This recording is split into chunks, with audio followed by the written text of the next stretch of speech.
Welcome back to Star TV ama Sport Bantaba ñu nuyuwaat leen rek fii si biir lii di kër gi at 96 ama sorry si TV bi rek fii si biir lii di kër gi am kii di ama Bibi fii si biir lii di kër gi unfortunately nag tey mënuñoo am kii di coach Moustapha mu nga xam ne rek ne always mu ngi ak ñun fii si biir lii di ama programme bi tey nag ñu ñëw rek pour waxtaan si lépp lu nga xam ne rek mooy rouge si wàllum lii di tàggat yaram fii si biir lii di ama kër gi.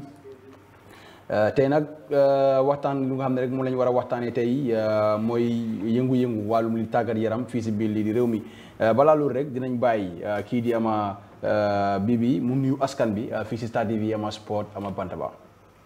jërëjëf Mbaye sant leen gërëm leen beneen yoon ñëpp ñu nga xam ne ñu ngi tune in si Star TV si jamono bi di leen ne it's another beautiful Saturday pare pour jox leen di léegi sax leen indi Gambia. All right, thank you very much, Bibi. Bente rek ñu gërëm ñëpp ñu nga xam ne rek ñu stand via Star TV on Facebook ñu nga xam ne tamit rek ñu ngi toppa si satellite bi ñu nga xam ne rek ñu ngi via Star TV on Facebook ñoom it dinañ mën a yónni lépp lu nga xam ne rek moom lañ bugg a ma waxtaanee fii si biir lii di kër gi dinañ leen jox rek headlines yu nga xam ne rek moom lañ war a waxtaanee tey fii si biir lii di kër gi su boobaa rek mun ngeen a yónni seen contribution fii si biir lii di ama kër gi. Bente rek tey si biir lii di headlines yi lu nga xam ne dinañ ko waxtaanee mooy Gambia jamono bu nga xam ne nag gis nañ réewi Gambia national team bi moom nag si FIFA ranking bu nga xam ne gisoon nañ ne jamono bi national team bi nag mu ngi jógee ko 126 si wàllum lii di FIFA ranking bi dem ba 130 si wall bi ben tey fii si biir lii di Africa national team bi 35 wàcca mu ngi woon 35 wàcca na ba 30 ama 9 lii nag lu ko waral ñëpp xam nañ ne mooy ñàkk a play lii di ama qualified rounds fii si biir lii di test matches fii si biir lii di ama réew mi ben tey buñ bàyyeekoo foofu noonu tamit rek buñ bàyyeekoo foofu tamit rek ok excuse me there is some problem of volume su fekkee bas buñ nañu dimbale rek bas gars yi ñu ngi wane daal amuñ ama sound dafa mel ni sound bi daal dafa des comme nu ko gars yi di ama waxee alright ñu dem rek gis ne bas dinañu dimbale si loolu si sound bi ben tey dinañ dem xooli rek Gambia comme ni ko kay di xibaar yi indi si social media bi rek war nañ amaana daal dafa mel ni Gambia dinañ play suñ World Cup qualifier round bi ak ñii di ama Shahidi foofu si biir lii di Morocco waaye nag it's not officially ama confirm agum jamono bi waaye nag ne ñu ngi gis lu mel noonu national team bi dina play foofu si biir Morocco ndig li ko waral mooy Independence Stadium bi ben tey jamono bi parewul pour am lii di approval bu bàyyeekoo foofu si biir lii di ama kaaf buñ bàyyeekoo foofu noonu dinañ dem xooli kii di Sadibou Kamaso si lu nga xam ne rek ne bind na ko ñii di ama football fédération bi fii si biir lii di réew mi jamono bu nga xam ne ñu ngi waaj pour rek gis ne dinañ dem mën a play yi lii di ama professional league fii si biir lii di ama réew mi benn tey rek mu ngi ne yónni SMS via Star TV rek su fekkee ne sound bi is ok wala ok wu rek benn tey mu ngeen ñu yónni ama lii di feedback benn tey buñ bàyyeekoo si Sadibou Kamaso dinañ dem xooli kii di Gina Bass mu nga xam ne jamono bi gis nañ ne njiiti réew mi jox na ko lii di ndàmpaay lu dem si ama 1 million si lu nga xam ne rek ne am na ko foofu si biir lii di ama Ghana ben tey buñ jógee ko si Gina Bass dinañ dem xooli Gunjur jamono bu nga xam ne nag ndaw yi Gunjur yi ñoom nag ne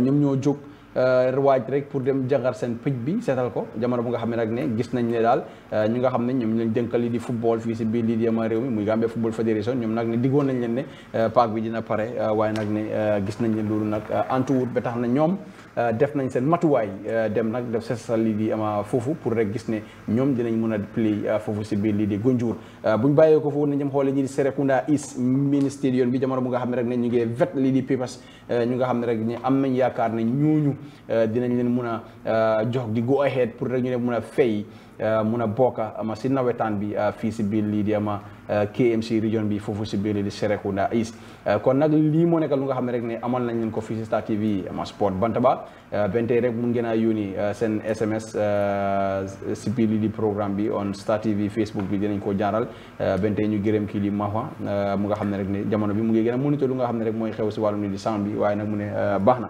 Bibi lii mooy headlines nga xam ne tey war nañ ko mën a waxtaanee fii si biir lii di kër gi waaye daal lu gën a fees ba fees daal dinañ waxtaanee mooy Gambia most likely dinañ dem play away again. Well, I think interesting headlines.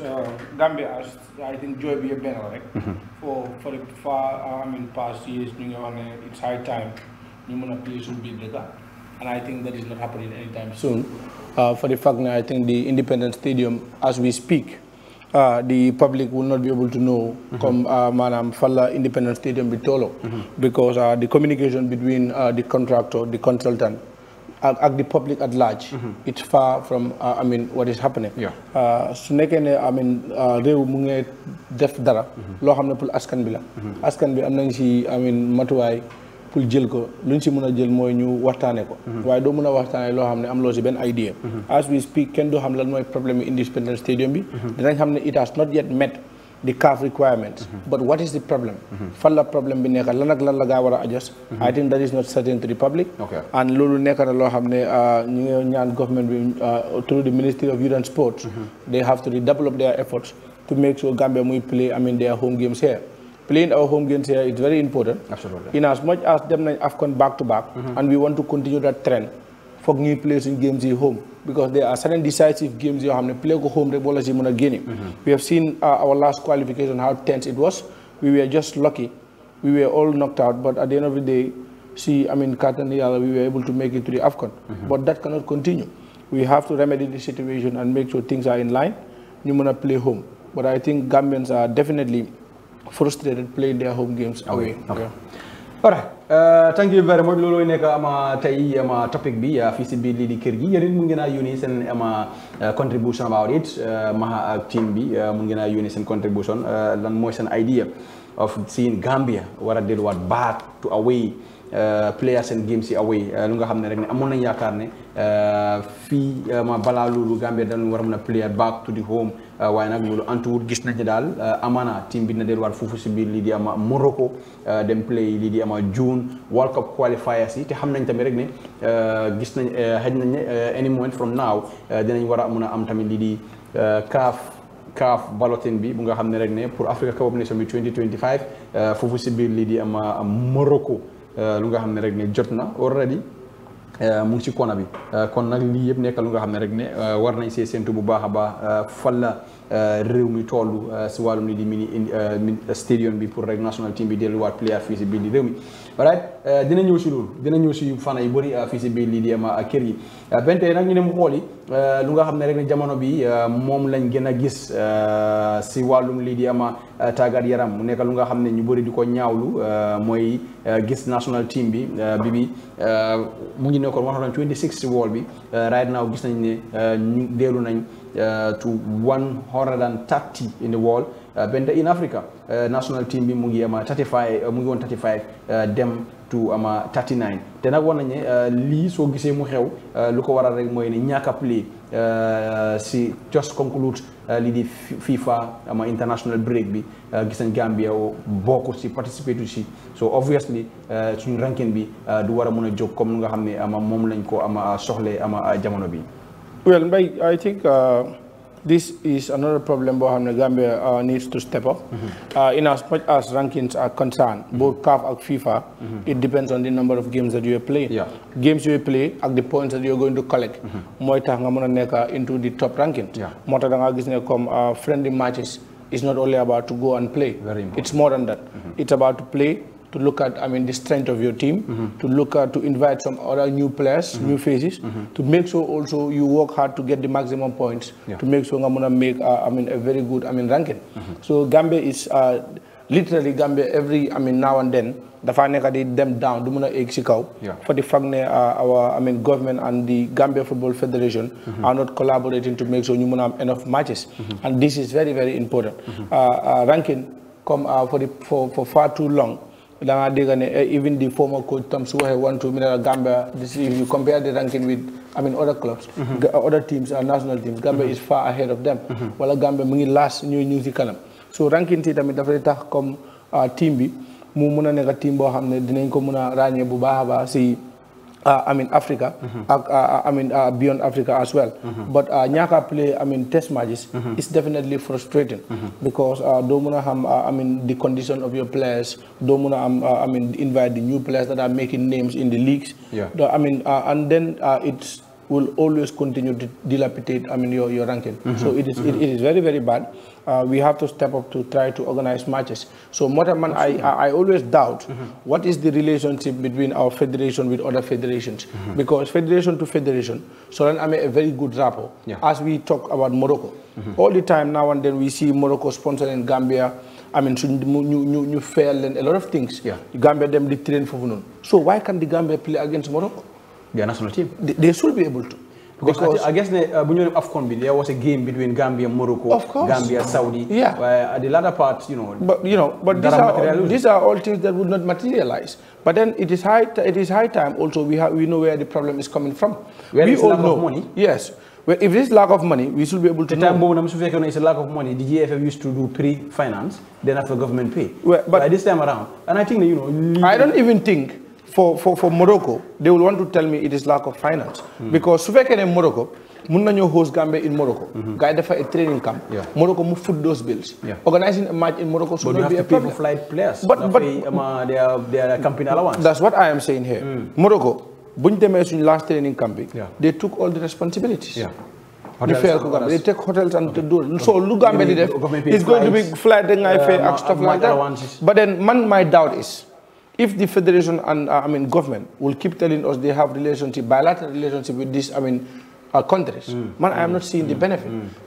In most cases, shouldn't Gambia and Senegal and their bilateral, sometimes I doubt. Possibly maybe I'm not going Senegal Judna maybe parent be hamut because what is happening? Lan mota ñun ñu mëna nek close neighbors. Ñun mënu ñoo am test games. Lan mota ñu mëna am bilateral relationship bet Morocco wara fay sun certain bills mënu ñoo am ak games. And these are top nations. When we play with them, it will add dividends.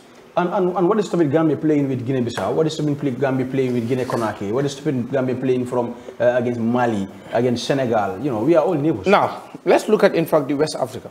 So in the West Africa, Gambia is very close to most of these countries. So in Guinea-Bissau, what I can recall, it's the last time that Guinea-Bissau have a support. It was Gambia that supported Guinea-Bissau, giving them some number of vehicles to make sure they do their adjustment.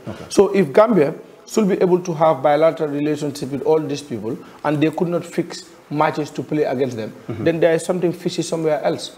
It is either the federation that is running our football is incompetent, voila, government is not taking full responsibility of its national team. And it should be the responsibility of government. But the advice should come from the Gambia Football Federation. And I think the other thing was, this is what I think that, these are two institutions you have.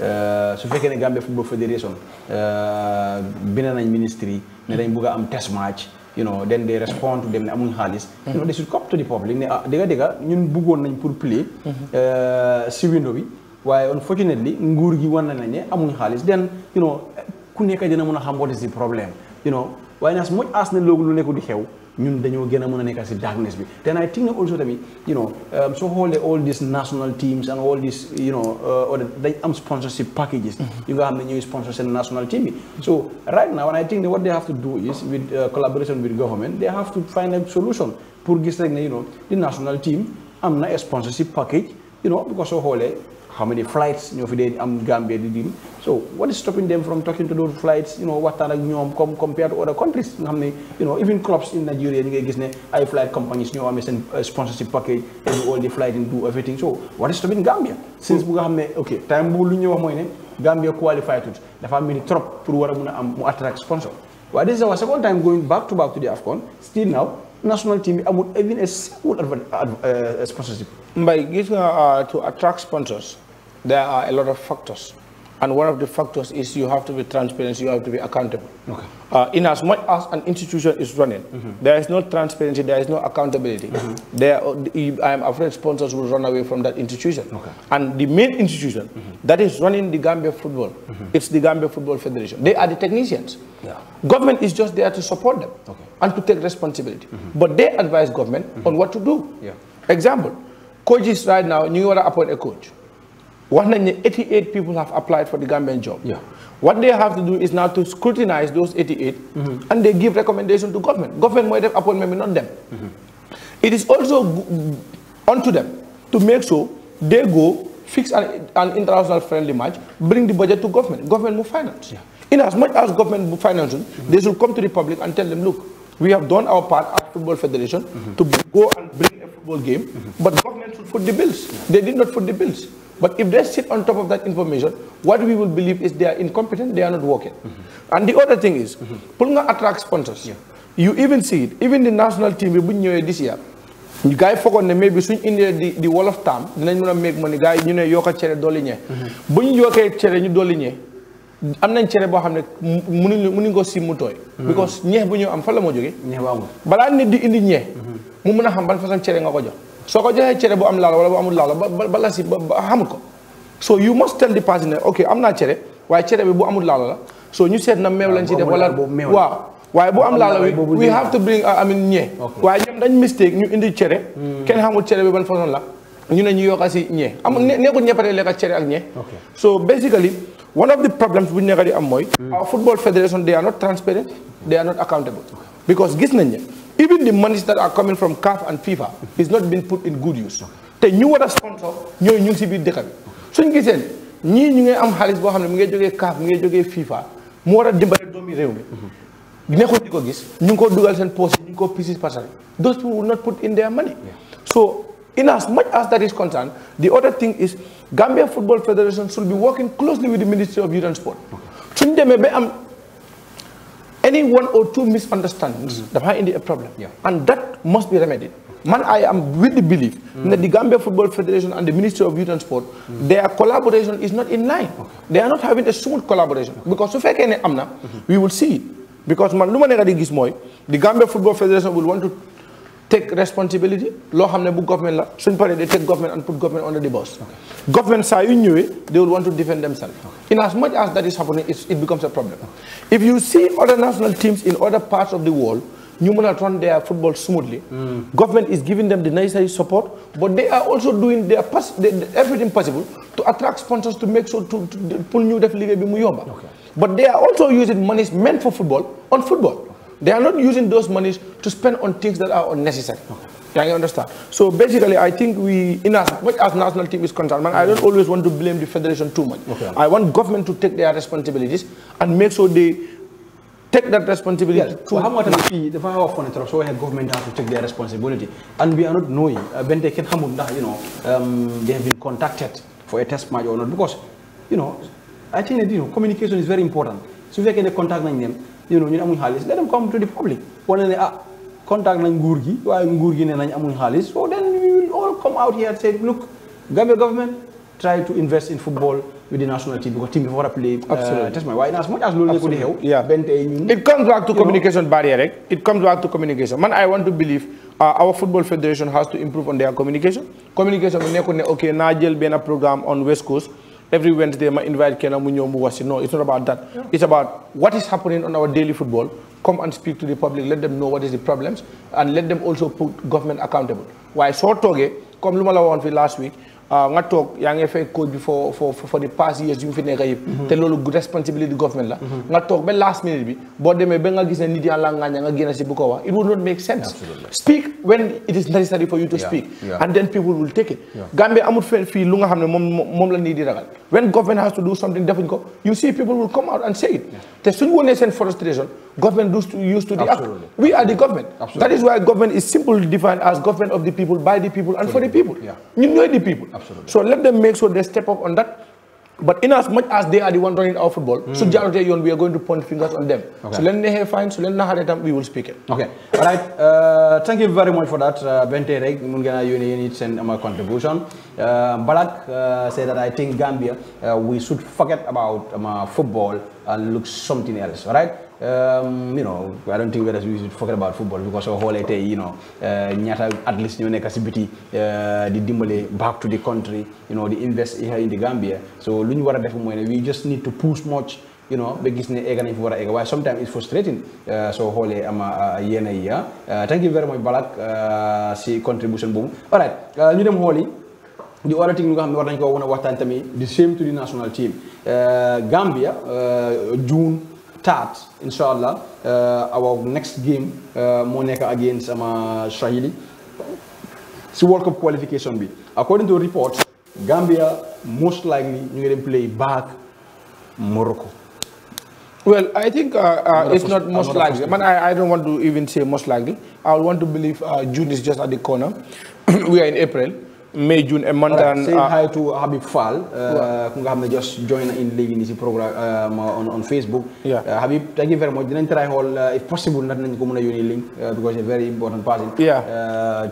In as much as we are playing in June, I just want to conclude the Gambia will be right playing. Now, you April. April, May, June, 2 months. Yeah, right now, we're going to door the Wakaf, ne farga wara play. No. What I am putting into okay. Legi, what is stopping Gambia from playing at Senegal? Well, the last time Morocco. The last time we have played in Senegal. Because last time you won in Senegal, and at the end you go in Tanzania. I think I think for the Gambia to be telling us that they have a bilateral relationship with Senegal, but I doubt it. Okay. And I will continue to doubt it in as much as we are not having that beneficial, aspect into Senegal. You understand more. We have Senegal, the stadiums that they have is far ahead of Gambia. Maybe 4, let's say to 5. It is playable. Now, if the Gambians will have a game, you order them all the way to Morocco, and I believe they are going all the way to Morocco because they have all the cheap things in Morocco. Because Gambia, anytime with them in Morocco, there are certain things it's free for them. Morocco, you those responsibility. But when are we going to keep depending on nations? Yeah. They are also playing in competition like us. So, CAF, African Cup of Nations today. Morocco is playing, Gambia is playing. Yeah. Morocco will bring the same number of players you Gambia or India. Maybe they know Morocco more upper delegates, more upper match bonus and stuff like that. But we play in the same competition. Yeah. But it is high time Gambia get responsibility. You want to liberate Boba. Our government cannot continue to be begging. Our federation continues to be begging. Okay. This cannot happen. Okay. We must find means. What is stopping the federation and government in collaboration to find means of attracting sponsors? Okay. They cannot attract sponsors because they are not transparent. Okay. They cannot attract sponsors because the sponsors will not see that these people are serious. Okay. The clear example by Monica, when the national team was outside to lobby for funds, we have seen how many people have reacted. Yeah. Many institutions reacted at the latter part. Yeah. Government intervene. Why should they say Gambia Football Federation that the moment you mention their names, people call them thieves. They are not going to give them their monies. Okay. So what should happen is for us stakeholders to be serious, kick this Gambia Football Federation out for the next, in 2026, have a serious administrators, they lobby funds, and put the Gambian football in the right track. Also, Amude, come Balanglum Jege comment just long ago, to leave football. People cannot leave football. Absolutely. Football is, if you go outside, even in schools, it's an extra curriculum activity. The athletics, football, and so on and so forth. Not everybody can be good in class. Not everybody will be a journalist like you. Not everybody can be somewhere else like you. So, lui mun na happen moy fok ñun tam ñu def suñu kémta lay kara ñu gis ne ñu nga xamne bëgg nañu play football the free environment is there for them, a conducive one for that matter. Guy def ko. Yeah. A clear example is look at what Gambinos is doing in this country. Yeah. We have seen Gambinos will wake up in the morning, prepare food for their their players. You make sure everything is in place and they are running it very well. It is not magic. And not people don't want to invest in football, but people cannot invest also on what they are going to have losses. Yeah. So look, Gambia Football World Federation in collaboration with government, more you said yan matuway la gay mëna jël pour attract more people to come and invest in our football. Recently gis nañ nit ya nga jëndal teams, individuals, companies, they are buying teams. Yeah. But at the end of the day, they will be frustrated later in the path because nañ gis na ñun fuñ dugal suñu xaliss it's not a good investment because ñu nga gis ne the authorities that are responsible for the game are not giving us nothing absolutely. Yeah. So di dugal sa xaliss te jaay player fi wamela mun nga tok nga am sa club 10 years do jaay ben player wala so jaay player bo jaay low spend is more low investors the whole league bi sax mo dey upper, you know. Absolutely. So we need even the league. What I think that right now government through the ministry, you know, should find ways you nga xamne at least, you know, the national team should play at the independent stadium in June. Whether I know it's impossible to play in June. Luma Lera national team will play in June back home here. Most likely, you know, Morocco, come on papers, Morocco you play. Well, I appeal to the government through the ministry. So you know, they can still go back, negotiate, you know, back here.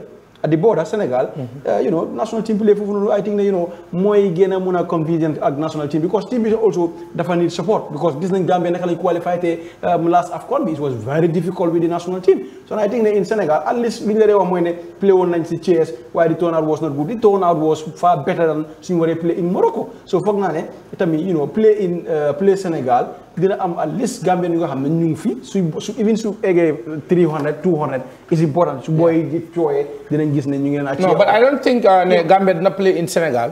And Gambia will not have a crowd that will be able to cheer them. That is practically impossible. You were in Senegal the last time in chess, and you have seen how people struggle very hard to make sure they are in Senegal. Yeah.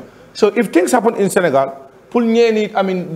Dugamoto, jail ferry with them, try to cross and go to Senegal should not be a problem. Then playing in Morocco. But playing in Morocco is a lot of expenses, and if playing there is like the few people that resides in Morocco or that are studying in Morocco cannot fool the stadium and to capacity to give the boys that that moral that they need. But again, as you said, the Gambia Football Federation in collaboration with government, let them use their bilateral relationship with Senegal and try to see if we can play in Senegal. We are playing outside. It's that is for sure.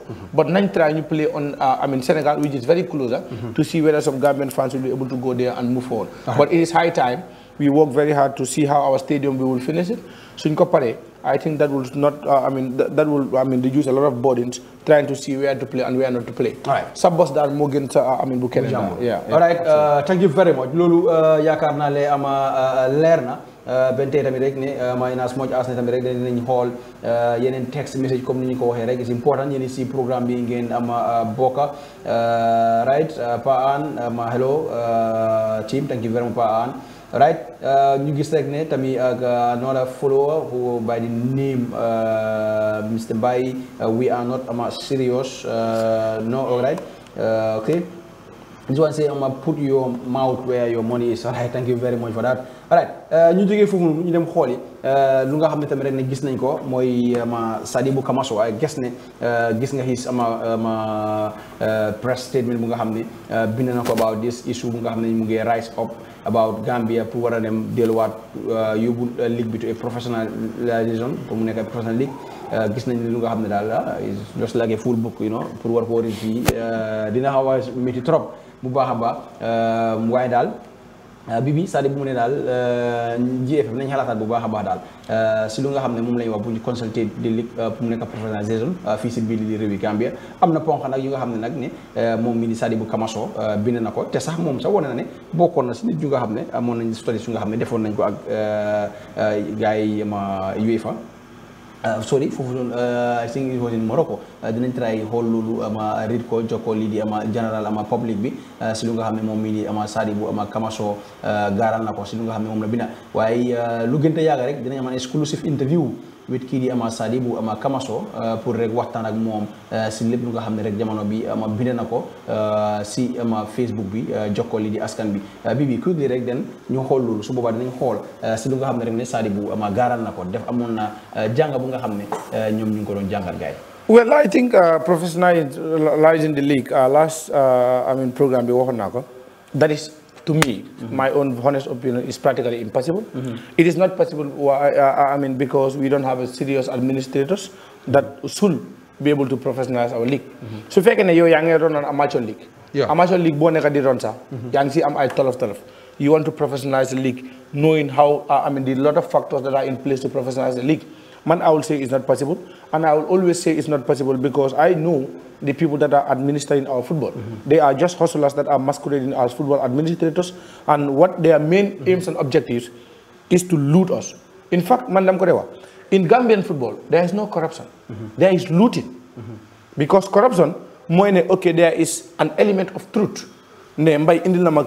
I jëna na 10 mobile phone bu ne xam nga cost $50,000 te xam naa ne mobile yu indi costut la waaye gis naa receipt yi gis naa yëpp awma fenn fu ma ko mën a téye waaye luutin mooy mu leer na la ne lii pour askan bi la nga jël ko dugal ko sa poche and that is what is happening in our football. They are looting us. Okay, Sadibou na ne amoon na jamono bu nga xam ne demoon nañ foofu noonu si biir lii di Morocco what happened to the report concerning translated copy status that were prepared and shared with the Gambia Football Federation leadership after the Professionalizing League study tour at the Royal Morocco Football Federation in the Kingdom of Morocco by the my second Vice President, Mr. Ibu Fai, Competition Department, Mr. Babukar Job, and my humble self in 2020. Dafa mel ni ñoom demoon nañ foofu si biir lii di Morocco defoon lii di ama studies yu nga xam ne Sadibou mu ngi ko doon ama gaaral si lu nga xam ne wax na ko mu ne what happened to all the efforts, time, resource and training invested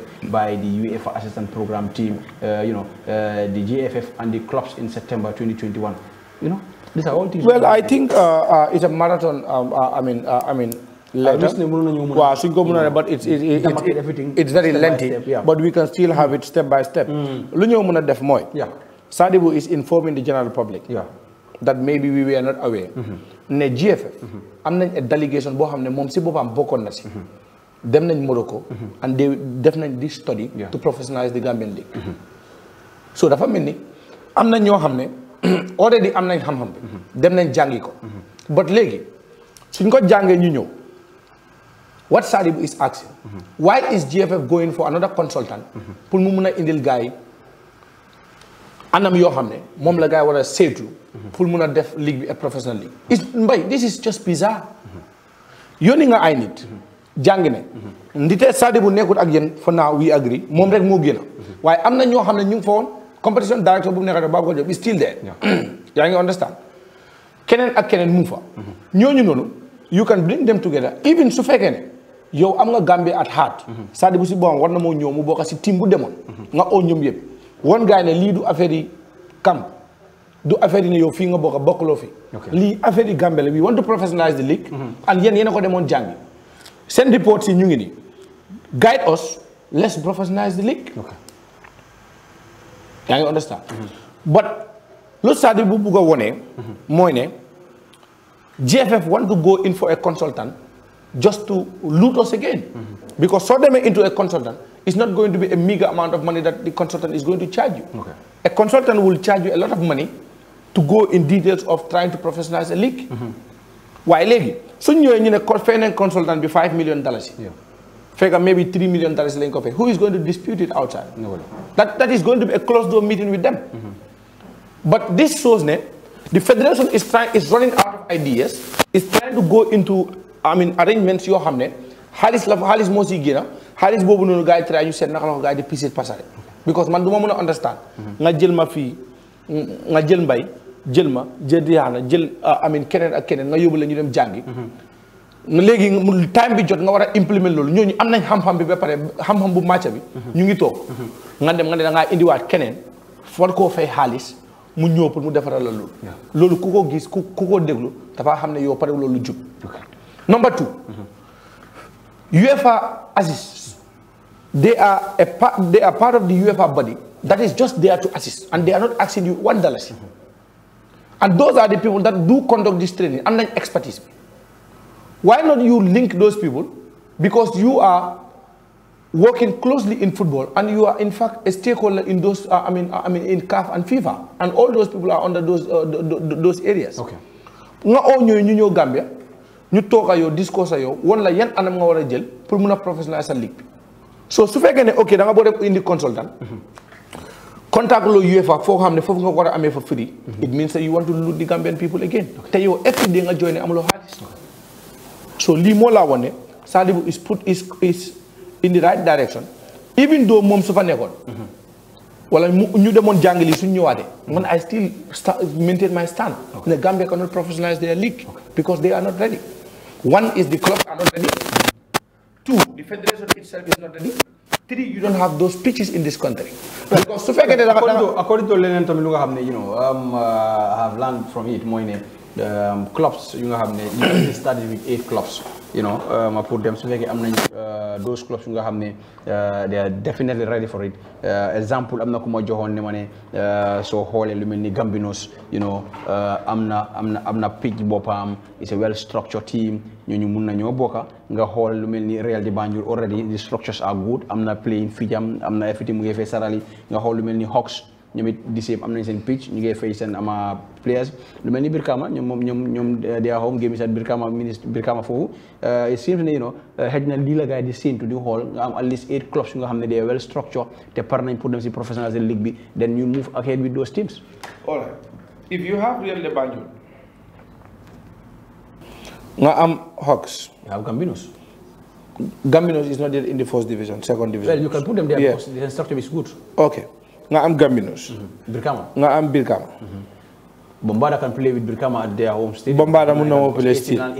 Okay, I have no problem with this. So you go to now Banjul, if you have Banjul United, the same pitch at Banjul. No, Mbai, the problem is all these pitches that you count. Real de Banjul, Basori, you cannot tell me it is 100% good. I disagree with it. Okay. Hawks, I've never been in their pitch, so I will not be able to say anything about that. Okay. Brikama and Banjul, they are not standard pitches. Okay. League. In going for a professional league, you know that you are going to invest hugely on your players. Yeah. You have to pay them good. Yeah. You have to take care of their health care. Now, already play good. Come last time. Kula Rotantosa should be on Saturday. Yeah. Legi. So Conte Brikama ak Banjul. Banjul Legi, let's take Banjul as the worst case scenario. Ngawara fair player. Ngawara ame medical bilami. The same player bob. Nga jël ko nga play ko Banjul fo xamne da nga play capet bi di naw. Si kaw concrete bobu non.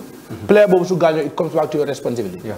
Our clubs ready to be spending money on a particular player and at the end of the day risk that player pour them play on those grounds. Okay. So grounds here have disqualified us to take our league to professional. Okay. Because professional league, these are professional players. You have to protect them. You see how professional players have been protected. Yeah. Even their diet, the food that they eat, you have to control that. Yeah. So putting a professional league is not a joke. And we have jokers in our federation. Okay. You cannot be joking and want to bring something that is serious. Okay. Professionalizing the league is serious business. And we are jokers that are not in serious business. Okay. So this is a no-go area. Sadibou has just nailed this. Sadibou Lumfi Wone Moy. He is not saying it's not possible to professionalize the league. Okay. His main agenda here is am na ñu jonga ñu nga xamne Gambian la ñu ngi seen biir demoon nañ jàngi li lu tax ngeen dem jël a consultant. That is the question here. Okay. All right. I guess we didn't involve Sadibou on an exclusive interview. Maybe our next on Saturday, inshallah, then an exclusive one with Sadibou Kamaso. Dinañu waxtaan ak askan bi si lu nga xam ne moom demoon na in Morocco dem jàngi ko dellu si waat fii si biir réewi Gambia dinañ am Sadibou an exclusively one hopefully inshallah next Saturday dinañ am Sadibou Kamaso fii si Star TV ama sport ama bantaba. All right. Away from that, dinañ si ñëwaat these are talking points yu nga xam ne we need to talk about this general public. We also need to talk about it. Ñu xool the way forward bañ am lu nga xam ne moom lañ am sola jamono bi. All right. Let's take ñu xool kii di Gambias mu nekk ndaw lu nga xam ne 100 meters 200 meters mooy the fastest in Africa. So yaakaar nañ ne loolu ndami Gambia la ndami képp ku nga xam ne na yaa ngi fii si biir réew mi ba tax na nag gis nañ ne njiiti réew mi His Excellency président Adama Barrow delloo na ko njukkal wane ko daal loo def fële rafetlu na trop kontaan nañ si bu baax a baax gis nañ ne through his government mu jaaral ko si vice président bi gis nañ ne ndampaay bi wax dëgg yàlla jox nañ ko lii di $1 million bu nga xam ne jox nañ ko kii di Gambias pour rewa ko thank you Gambias. Well, I think I have to first congratulate Star TV. Congratulate you as well for bringing this. Bala $1 million bi di ñëw. Li moo la wan ne nit ki looy def rek def ko ngir yàlla. nga def ko ne da nga bëgg sa réew. loolu la si fekka loolu yàlla rek ko xam. We say congratulations to government, to the Minister of Youth and Sport. Di leen sant di leen gërëm si ndampaay boo xam ne jox nañ ko Gambias. But man to my perspective, I am saying that is not enough. Lu nga xam ne moom moo gën a tax Gambias muy dem si competition mooy each competition bu mu war a dem dafa war a tukki. te pour yombal tukkeem. man I am still urging the government to give her a diplomatic passport. pour mu make sure tukkeem yomba. man gëm naa ne Gambia am na ñëpp ñoo xam ne. nekka leen du indi dëkk bi dara. ñu ngi amee suñu diplomatic passport yi di doxamam. they are just so-called diplomats. yoo xam ne amaluñ dëkk bi benn njëriñ. ndax dëkk bi mooy jël def ko si ñoom. waaye ñu mel ni maa si ñoom Gina Mariam Bass. ñu nga xam ne dañoo génn yóbbu drapeau Gambia ca kaw ca kanam ñooñu loo leen defal rek doyut $1 million is a huge token I mean why I still urge government pour ñu make sure ñu jox ko a diplomatic passport that will ease hard movement su waree dem into competition because am na ay competition yoo xam ne Jinabas mu waroon na ko mun a miss wala miss na ko sax ndi affaire travel so in transportation dafa kii nu national team bi dafay jàllale ba nguur bi kontaan ci ñoom génne diplomatic passport jox leen ay ndàmpaay loolu tam war nañ ko mën a def si Madame Jinabas waaye once again ñu ngi leen a congratulate si taxawaay bu ñu jël mun koo jox $1 million gom naa ne government dina mun na moo def lu ëpp loolu te su joxee Jinabas that diplomatic passport I think that is thumbs up to government dina wone ne fonka nañ seen doomi réew mi fonka nañ ñoo xam ne tam ñu ngi indil réew mi jalal the other thing is the Gambia police force diggoon nañ Jinabas ne dinañ ko sampal kër jox ko te kër boobu dañ ko war na sampal ba pare jox ko caabi bi ñu ngi wax di new IGP koo xam ne ñu ngi ko tànn si xam ne mu taxaw si bu baax a baax gis ne ñoom Jina they are police officers and they are police officers that are in the sport fraternity doing wonderful koo xam ne si Africa moom mooy number 1 te kooku Gambia la jógee ñun waa Gambia ni luñ mun si boobu 100 meters ak 200 meters waaw gis nañ ne fans yi Gambia yi ñu nga xam ne nit yi Gambia ñu ngay def seen kéemtalaay kàttan saa yu Jina waree daw dinañ si taxaw dinañ def seen kéemtalaay kàttan gis ne Jina support nañ ko even though suñ fa mënta nekka waaye dinañ make sure dinañ ko pause dañ make sure ñu seetaan daw bi di ko congratulate at the end of the day so lii responsibility police bi gis nañ ne bu yàggut bu mu nekkee si All African Games yi fekk gaa ñu ngi def seen promotion bi promote nañ ko from a sub inspector to an inspector moom Jina so loolu we have to congratulate Jina for having that role waaye nam dinañ saako police bi ne lii promise la woon nañ try ñu fulfill promise bi suñ ko fulfillé dina nekk loo xam ne tam dina ko dimbale bu baax a baax ndax lii rek lañ mën a def mbay pour dolli suñ dafaa gën a sawarloo ndaw yi ñu nga xam ne bëgg nañoo nekk si game bi football daw volleyball lépp loo xam ne government war na si mën a support ndaw yi war na leen a support because man dama believe ne through sports war nañoo mën a wàññi dis backway syndrome su youth yi gisee seen boppa si sport gisee ne ok lii maa ngi si play maa ngi si am dara dinaa mën a teg benn saako maalo suma kër dinaa mën a génne dara jox ko suma yaay wala suma papa ndaw yi dinañ xam ne loolu dinañ si concentré bu baax a baax waaye soo nekkee si sport ndéewoo sax mu tëla loolu mbay dafay tax nit yi ñu discourage yi dafa tax nit yi mën a jël this backway issue so government mu ngi def kéemtalaay kàttan in with the other part bilateral institutions pour ñu make sure ñu wàññi migration bi man maa ngi wax government ne one way of wàññi migration illegal migration for that matter mooy sport suñ investir si sport rek dinañ gis njëriñ bi si kàttan yi absolutely all right thank you very much suñ jógee foofu nag ñu dem xool yi Gunjur nag ñoom ñoo bëgg a play seen nawetaan si baak tuddee on baak yaat gis nañ ne ndaw yi Gunjur yëpp génnoon nañ pour rek gis ne loolu dina mën a antu def fa set bu ama rafet pour rek gisaat ne pitch bi dina dellu si waat comme ñu ngi ko soxle woon pour mën a delluwaat playaat foofu nga xam ne rek ne foofu lañ leen xamee kon nag ne loolu was a very good move pour gars yi foofu si biir Gunjur Gunjur finally gis nañ dëkk bi yëpp maire ndaw góor mag jigéen pa ñëpp génnoon nañ pour dooleel lii di ndaw yi pour ren ñu gis ne dinañ mën a dellu playaat foofu seen dëkkuwaay bi. Well, I think Mbaye this come back to the Gambia Football Federation. ñoom ñoo demoon Gunjur. woon waa Gunjur ne. seen mini stadium bi dinañ ko liggéey. dinañ ko liggéey to standard. ñu jébal leen ko ngeen mun faa play. bu gaay demee Gunjur def fa lu gaay di def yëpp. dafa mel ni ne that seriousness that we lack of seriousness bu ñu nekk di wax si Gambia Football Federation bi. mi ngi feeñ si all departments all areas. because this come back to the seriousness that I am talking about. su fekkee ne xaalisi réew mi ñëw na. xaalisi football ñëw na. ñooy la da nga ko war a dugal pour am standard pitches. pour ndaw yi mun faa play. waaw ndax ñoom it jëruñ pour bugg a engage parti yëpp satisfy ñëpp. at once that shows you ne you are incompetent. ndaw yooyu Mbay war ngaa bëgg nañoo ne ok laalal nañ Gunjur laalal Buru Mbada laalal Serekunda. it was just a political propaganda because time bu xaalis bi doon ñëw. ak time bu gaa yi doon songal yi.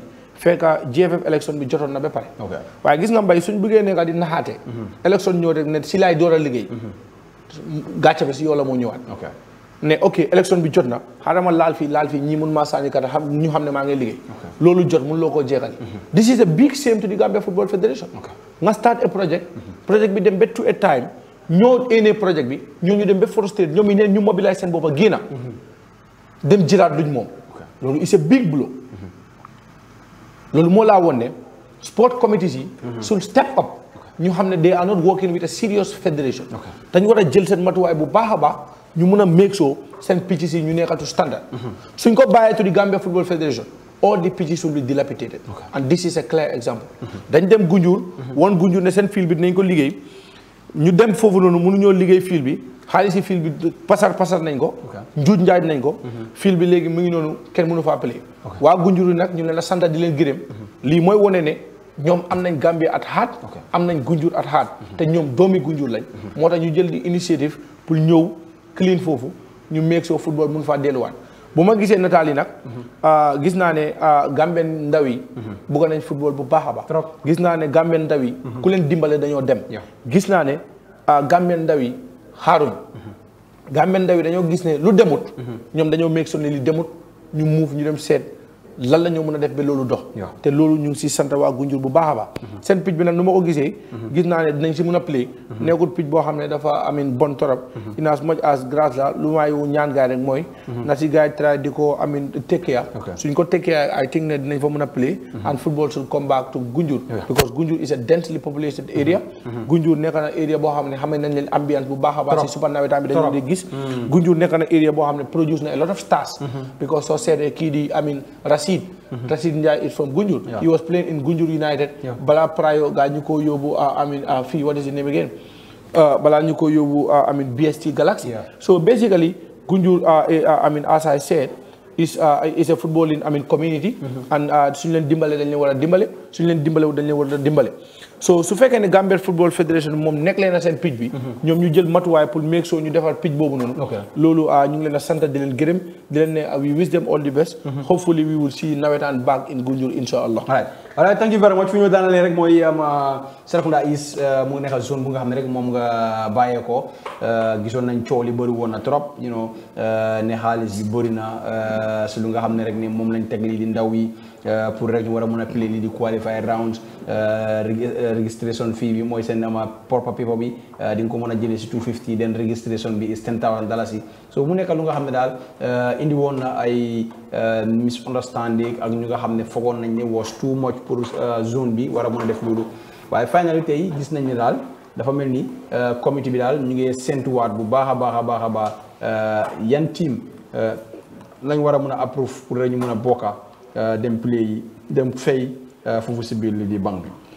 well Mbay comme ni ma la ko waxee rek I think transparency ak accountability dafa important sooy liggéey man nag dam dee wax ni all the time foo xam ne amul transparency amul accountability man duma mën a liggéey foofu loolu mooy wane ne nit ki sa integrity is very key te integrity pour sàmm ko mooy loo nga xam ne pour askan bi la mu dem si askan bi ndaxte qualifier round last year it was $9,000 this year ñu yóbbu ko $10,000 Mbay we all know ne all the time football dafa expensive and we don't want people just to come to tournaments ñu fa ne comme I mean like lii community football la dafa war a yomba dafa am lu tax ñu dee play football lu tax ñu ko play mooy foog mu am ay factors yu nekk in place loolu mun a am soo ñëwee Serekunda is 2-3 years ago nga ñëw Serekunda is now you will see a lot of changes and changes yi number one mooy Serekunda is seen executive ak askan bi laxadu nekku fa whatever we do from the first step buñ suñ ko demee ba sign dañoo woon public bi ne this is what we sign su project bi di dem every day dinañ update project number two communication dafa kii moo tax man bu ma ñëwee as public relation officer for Serekunda is lu ma njëkk a def mooy am naa WhatsApp group boo xam ne képp koo xam ne yaa ngi dëkk Serekunda is am nga right pour nekk onto that WhatsApp group pour wane sa lan nga fa ne mooy tax zone bi mën a dem kanam number two we have a vibrant Facebook page boo xam ne nekkul ne comme dafa nekk rek whatever is happening it is there number three we have a good understanding with all the sport journalists and we have a WhatsApp group for them ne whatever happen we send it there guy mun koo yóbbu to the public domain what we do here is very simple. Mënoon nañoo ñëw ñu jël 70 teams ñoo jël forms. 70. Okay. In that 70. mu su fekkoon ne committee bi nekkuloon di bàyyi xel I mean the rules and regulations yoo xam ne yooyu moo tax team mu mun a qualify pour mu mun a play. Committee bi can just come and take that 70. Okay. And that 70 multiplied by 10,000 is going to cost you how much? 700. Yeah. The committee did not do that. Okay. Then them one kept any team that want to apply for the qualifiers. Yeah. You must have a team letterhead and a team logo. You must have a president going to the last person. You must have a correct executive. My president, vice president, treasurer, PRO, all the executive. All these Navetan clubs. All the qualifiers. You know. What am a team letterhead, a team logo. What am all executive. Sub president be access secretary general. One you submit either their passport or their ID cards copy. Okay. Understand? Okay. So we want teams that are coming. Any day problem we can go for the secretary general and the president because we have their ID cards. Okay. And so we go there. Okay. Because football under some tense, some violence. Why violence so the committee has all right to prosecute the people that are responsible. Okay. Yena damages nyufa. So team mu play that team should be held accountable. Okay. And in holding those teams accountable, these are the requirements you have in your what I saw by ahead. Serekunda is one of the first zones you have in your start pull team what they get a form. Okay. Na form sa form bi nga indi ko am na team yu jëna form te duñ mëna bokka lu tax duñ mëna bokka moy mutale wuñ requirements ñoy duñ team because qualifier down to jotté dañoo gis vous ci sax dañoo bëgg ñoo participer. We want competitive. So right now lan lañ fogg né mo wara nekk di pick right now because ñun dañé play suñ qualifiers in clusters moy dañoo am Latrikunda Bundung Talinding ak Abuko. So da nga gis ne teams yi dafa jóge dañoo nekk in clusters so lu ñoo mën a xayma mooy nañ am 52 teams. 52 teams yi mooy suñ play dafa am team yoo xam ne they are going to be exempted in the first round. mooy because am na team yoo xam ne si last qualifiers yi demoon nañ ba si final stages yi foofu lañ leen dóore so those teams are always given priority. So ñoom duñ play si first round bi so first round bi is going to consist of 48 teams. Okay, how many 48 teams? 48 teams no ñoom ñooy play si first round bi 52 la moo nekk all together. 48 ñooy play si first round. 48 bi suñ play 24 dafa toog mu des 24 because it's a knockout tournament. 24 boobu su play dafa des 12. Okay. Understand? Okay. 12 boobu noonu si nga dee add the 4 yu des 4 yooyu noonu moo ko def 16. Okay. 16 yi suñ play dafa des 8. Okay. 8 yi ñooy play mu des 4 so 4 qualified round teams ñooy ñëw ak 4 yu relegate ñu play off si mujjee. So meaning ñaara team ñaara games la boy di play. So da nga gis ne léegi 48 mooy nekk di number. Some people are exempted 48 49 50 51 52 4 teams yi ñu nga xam ne ñoom ñoo demoon ba si last games yi mënuñ ko make to the nawetaan proper ñooy they are given they are not going to play the fourth round ñoom duñ play fourth round. Understand? So they are coming into the third round. Why third round? Because ñoom dañ dem ba si last game bi. Waaw normally. Waaw comme lu ñu mooy teams yu relegate right now. No, teams yu relegate ñoom ñu ngi xaar playoffs. Thank you. Last games. Waaw ñooñu they are nawetaan teams. waaye dañ wàcca. So ñoom dañoo xaar 4 teams. Out of these 52. 4 teams ñoo faa jógee. 4 teams yooyu ñooy play ak nawetaan teams yu relegate to make it to the nawetaan pro. So you will see that the process is very very transparent. So that means team bu nekk dafa play 4 games. Team bu nekk di nga play am na team yu play 4 games. am na team yu play 3 games pour nga mën a àgga to the playoffs. Voilà. Yeah. Okay, all right. Thank you very much. Ñu leen amoon fii si Star TV Sport Bantaba ñu bàyyi Bibi rek mu tàggoo su boobaa rek comme ma ko waxee rek incha allah hopefully next Saturday dinañ am kii di Sadibou Kamaso pour waxtaan ak moom si gis-gis bu nga xam ne rek ne ligue bi bu nañ ko def Professionalizing League benn tey tamit rek ne si yu nga xam ne tamit jàngee na ko si bu nga xam ne rek ne mu ngi toog di oppose lii di Gambia Football ama Federation fii si biir di kër gi Bibi ñu bàyyi nga tàggoo. Well Mbaye jërëjëf fu ma bëgg a daaneel rek mooy comme na ko waxee rek démba di registration committee booba bokk naa si ñu saytu kayit yoo xam ne ñoom ñoo apply application bi nag it was forms 70 teams ñoo jëlal form bi but unfortunately 60 teams ñoom ñoo mën a delloo forms yi because dafa am deadline so out of that 60 52 teams will be selected 52 teams yi select nañ ko ba pare but comme ñun nuñ def rek everything it's time the deadline bu ñu ko war a génne mooy tomorrow Sunday si la ñu announce already am nañ ko ba pare we have prepared our flyers and everything so ëllëg nañ call team bu nekk boo xam ne méeg nga ko to come and take your approve paper letter bu from the I mean sport committee wane na ne yow approve nañ la nga dem fay sa xaalis bi si banque bi dinañ am teams yoo xam ne they will be on the standby because dafay am time yoo xam ne da nga approve team fekk team bi mënut a am xaalis pour fay so dinañ am teams yoo xam ne they will be on the standby so by tomorrow inshallah dinaa génne a press release pour wane ne team yi la Serekunda is tànna te ñu gars yi mën a waajal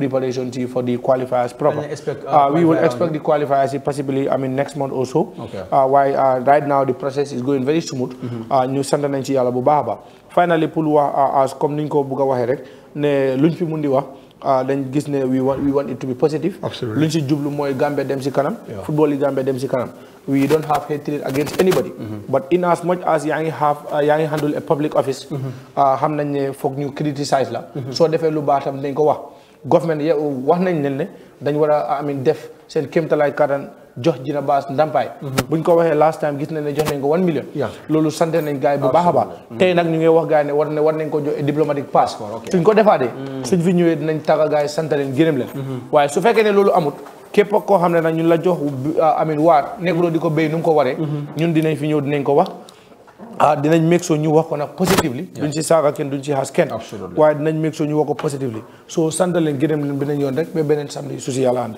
jërëjëf thank you very much dinañ moom fii si Star TV ama sport ama bantaba gërëm ñëpp ñu nga xam ne rek ñoo ñu jàppaloon si marché bi mooy Rahana ak team bi ak ñoom Bass ñoom jeena ba kon nag ñu ama dox leen dox daje ba samedi incha allah dinañ fi delluwaat comme moo ko hopefully dinañ am kii di Sadibou Kamaso am exclusive interview ak moom si lépp lu nga xam ne rek mooy rouge si wàllum di tàggat yaram fii si biir lii di ama réew mi kon nag keep on sporting